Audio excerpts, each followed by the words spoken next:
ناظرین، آپ دیکھ رہے ہیں ایسا چینل جہاں آپ کو ملیں گے سچے واقعات جو دلوں کو چھو جاتے ہیں۔ ہم یہاں اسلامی واقعات، پیغام اور زندگی سے جڑے عام اور خاص قصے لے کر آتے ہیں جو نہ صرف آپ کے علم میں اضافہ کرتے ہیں بلکہ آپ کے ایمان کو بھی مضبوط بناتے ہیں۔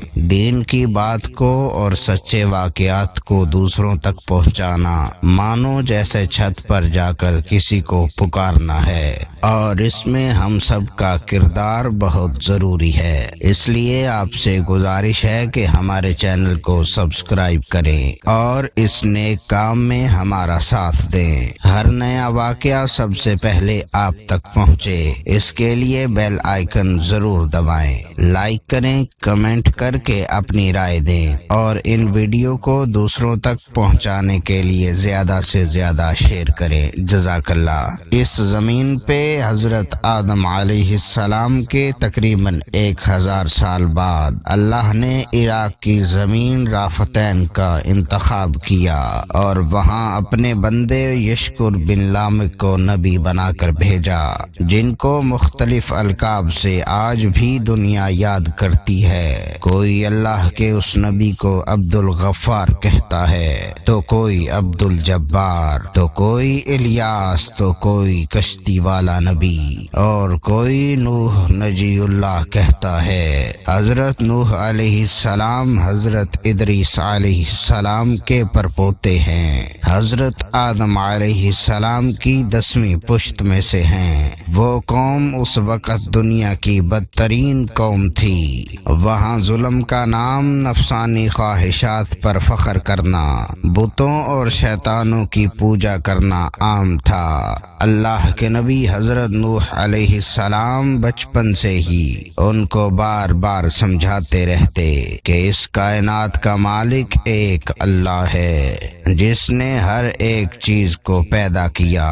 نوح علیہ السلام جب اللہ کے دین کی تبلیغ کرتے تھے تو ان کی قوم ان کو اتنے پتھر مارتی تھی کہ وہ پتھروں میں ڈھک جاتے تھے۔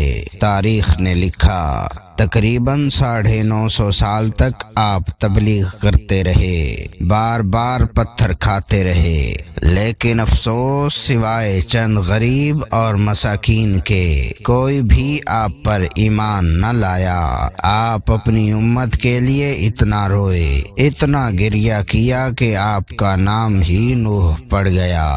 بس اتنے میں اللہ اپنے نبی پر وحی کرتا ہے، اب یہ تیری قوم ہدایت نہیں پائے گی۔ نوح علیہ السلام اللہ کے دربار میں فریاد کرتے کہ اے اللہ، یہ انسان ظلم کرنے کو مذاق سمجھتے ہیں، ایک دوسرے کے خیال کرنے کو، مدد کرنے کو بزدلی سمجھتے ہیں، تیری عبادت سے منہ موڑتے ہیں۔ اے اللہ، اس میری قوم کو نیست و نابود فرما۔ جیسے ہی نوح علیہ السلام نے یہ بد دعا کی تو اللہ نے پیغام بھجوایا، ایک کشتی تیار کر، ان قریب تیری یہ ظالم قوم نیست و نابود ہو جائے گی۔ بس اللہ وحی کے ذریعے اپنے نبی کو بتاتے گئے اور اللہ کے نبی نوح علیہ السلام کشتی بناتے گئے۔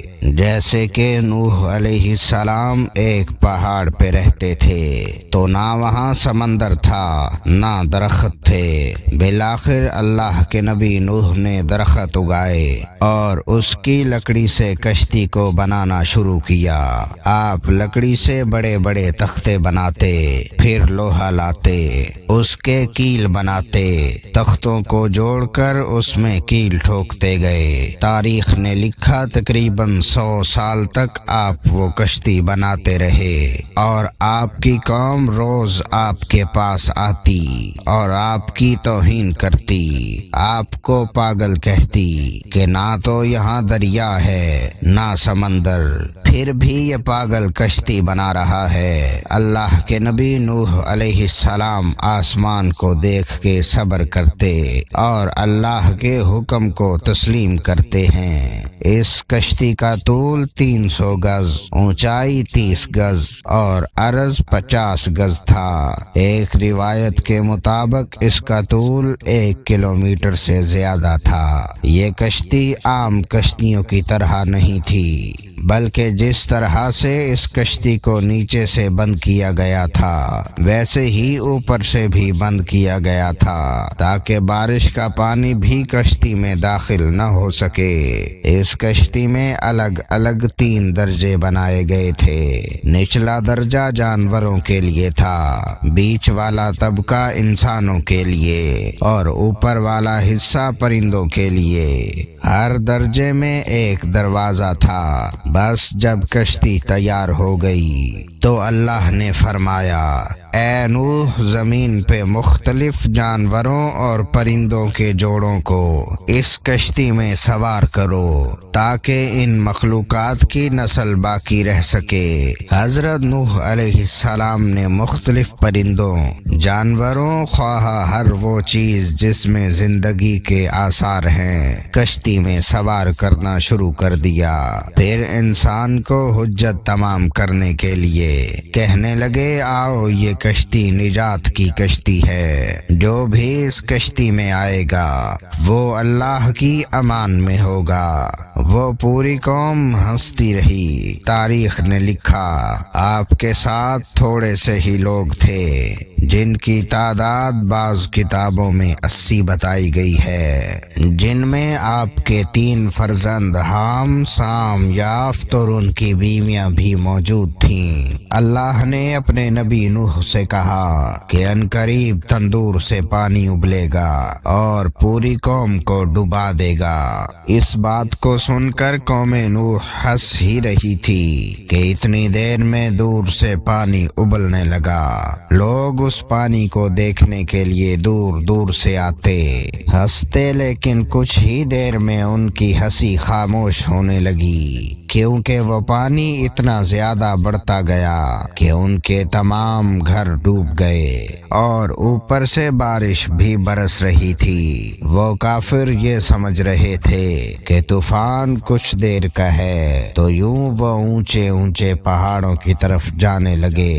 ان کافروں میں اللہ کے نبی نوح علیہ السلام کے بیٹے کنعان بھی شامل تھے۔ جیسے ہی نوح علیہ السلام نے اپنے بیٹے کو دیکھا کہ وہ کافروں کے ساتھ پہاڑ پہ چڑھ رہے ہیں، آپ نے دور سے آواز دی، اے کنعان، اس نجات کی کشتی میں آ جا۔ لیکن اس کی ماں بولی، ہم تھوڑی ہی دیر میں پہاڑ کی چوٹی پہ پہنچ جائیں گے اور پانی وہاں تک تھوڑی جائے گا۔ بس وہ پانی اتنا بڑھتا گیا کہ کہیں بھی نہ کوئی پہاڑ نظر آ رہا تھا، نہ کوئی درخت نظر آ رہا تھا، بس وہی بچے جو اللہ کے نبی حضرت نوح علیہ السلام کی کشتی میں سوار تھے۔ اس وقت پانی زمین سے 10,000 گز بلند تھا۔ مسلسل پانی بڑھتا رہا، چڑھتا رہا۔ 40 دن بعد پانی کا بڑھنا ختم ہو گیا، بارش بھی رک گئی، لیکن چاروں طرف صرف پانی ہی پانی تھا۔ تقریباً 5 ماہ تک کشتی پانی میں ہی طواف کرتی رہی، کسی جگہ پر نہ ٹھہری۔ بالآخر دریائے دجلہ کے مشرقی سمت میں ایک پہاڑی جس کو کوہ ارارات کہتے ہیں، اس کی ایک چوٹی کا نام جودی ہے۔ اس چوٹی کی اونچائی تقریباً 13,000 فٹ ساحل سمندر ہے۔ کشتی نوح اس چوٹی کو لگ کر ٹھہر گئی۔ یہ تاریخ 10 محرم اور جمعہ کا دن تھا۔ بس اللہ کے نبی نوح علیہ السلام نے کبوتر کو بھیجا کہ دیکھ زمین پر پانی خشک ہو رہا ہے یا نہیں۔ کبوتر گیا اور زیتون کی ٹہنی اٹھا لایا۔ اللہ کے نبی نوح علیہ السلام نے اللہ کا شکر کیا اور یوں رفتہ رفتہ پانی کم ہوتا گیا۔ آپ اور آپ کی جماعت تقریباً 5 ماہ تک جودی پہاڑ پہاڑ پر ٹھہری۔ آپ نے تمام پرندوں جانوروں کو آزاد کیا۔ اس پہاڑی پہ اللہ کا شکر کرتے رہے، ذکر کرتے رہے، دنیا کو پھر سے آباد کرنے کی سوچ میں مگن رہے۔ تاریخ نے لکھا آپ کے ایک بیٹے سام جس سے عربی نسل چلی، دوسرے بیٹے حام جن سے سوڈانی نسل چلی، اور یافت جن سے ترکی نسل چلی، اور یوں آپ اور آپ کی اولاد نے دنیا کو پھر سے آباد کرنے کا فیصلہ کر لیا۔